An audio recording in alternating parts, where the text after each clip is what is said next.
Hello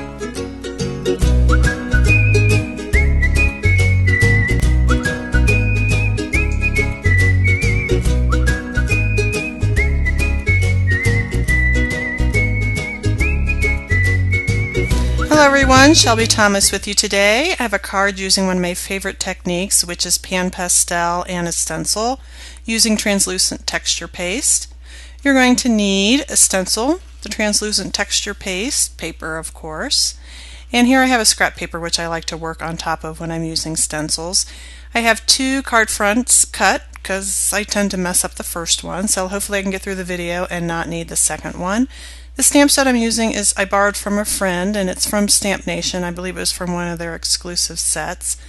What I'm doing is lining up where do I want the sentiment to be, angled straight across, and just kind of getting an eye of how much tape I'm going to use. And what I'm doing here is I'm just marking the width of the stamp so that it'll fit later, and masking it off with the post-it tape so that when I go in to do the stenciling work, that area is going to be nice and clean for my stamping. And I needed 2 pieces of this post-it note tape for the width. And what I'm going to do is put the stencil right over top of the card front and the mask. I'm using the extra tape. I tend to be a little heavy-handed when I craft, so if you're not a heavy-handed crafter, you may not have to do this step, but I tend to be a little rough on my materials and like things to be taped down so it's not jumping around on me. I'm going to come in now and grab some pan pastel with a sponge. I'm going to come in first with the red. I'm using a combination of like a dabbing, swirling motion. You don't have to press too hard to get the pan pastels to work. It's a beautiful medium, very easy to work with. With pan pastels, you can mix the colors in the pots themselves, or you can mix it on the paper to create a different color. So I've taken the white and I'm creating pink now by pulling some of that red in with the white. I'm going to come in with the other side of the sponge with some yellow and dab up in those corners. Again, using that dabbing, swirling motion, and I'm going to mix the yellow in with the pink that I had previously created. So it looks like it is transitioning from yellow into pink very smoothly. And you don't need a lot of pan pastels to get good color. And I'm going to come in now and just deepen up the red with a little bit more pan pastels down there in the corner. So all my color is laid down, it's ready to go. And I'm going to use a palette knife and start spreading this texture, the translucent texture paste over top of the stencil. I tell my students when you're putting paste, whether it be embossing paste or this texture paste over your stencil, use the same motion you would if it's soft bread on soft, or soft butter onto soft bread. It doesn't have to be hard, you don't have to be rough with it.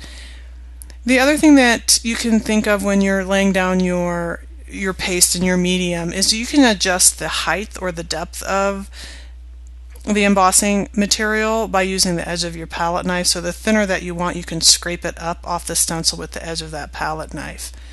If you happen to get some of the pan pastel onto your palette knife, just clean it off with a paper towel before you put it back into the pot. It'll keep your translucent medium nice and clean. Now I'm going to peel off the mask here and let this air dry. With the stencil that has the embossing medium or the translucent texture paste on it, make sure you clean that right away, because once it's hardened onto your stencil, it's very difficult to get it off. And I clean mine with the Ranger scrubber, that little gray round thing, with some soap, and scrub my stencil with that. I know we typically are supposed to clean our hands with it, but it's great on stencils. So now that the texture paste is laid down on top, you can see it looks a little milky and not quite as bold in color, but once that dries, the color will become much more bold. I've placed the card front into the Misty now. If you're not familiar with the Misty, I do recommend this tool. It is worth every dime, every penny that I spent on it. I've had it for about a year and a half now, and I can't imagine what I used to do without it. So I'm going to pick up the acrylic stamp with the acrylic cover of the Misty, and it's in perfect position for when I go to stamp again. I'm going to ink this up with Hero Art's Shadow Inks. I believe it's Pale Tomato, or it might be one of the maybe red raspberry, one of the darker colors. As you can see, when I stamped it this time, Love didn't stamp exactly perfectly, which is typical for me with my stamping. So all I do is ink it back up, make sure that the card front or the paper I was working on is in that bottom left corner, and voila, it's perfectly stamped now. Awesome tool, love it. So if it's in your budget, I would definitely recommend the MISTI. So I'm just coming in and adding a few flowers from the same stamp set. And now my card front is done.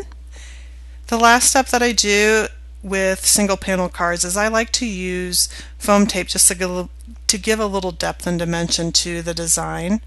And this Scotch foam tape is my favorite. It rips so easily, tears. I have a lot less waste with this product than I do some of the other ones that require me to use scissors to cut.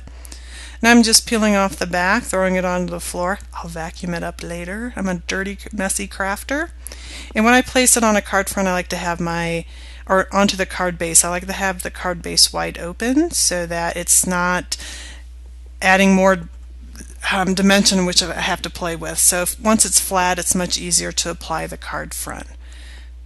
So there you have today's card using pan pastels and stencils. I appreciate you stopping by, and we'll see you next time.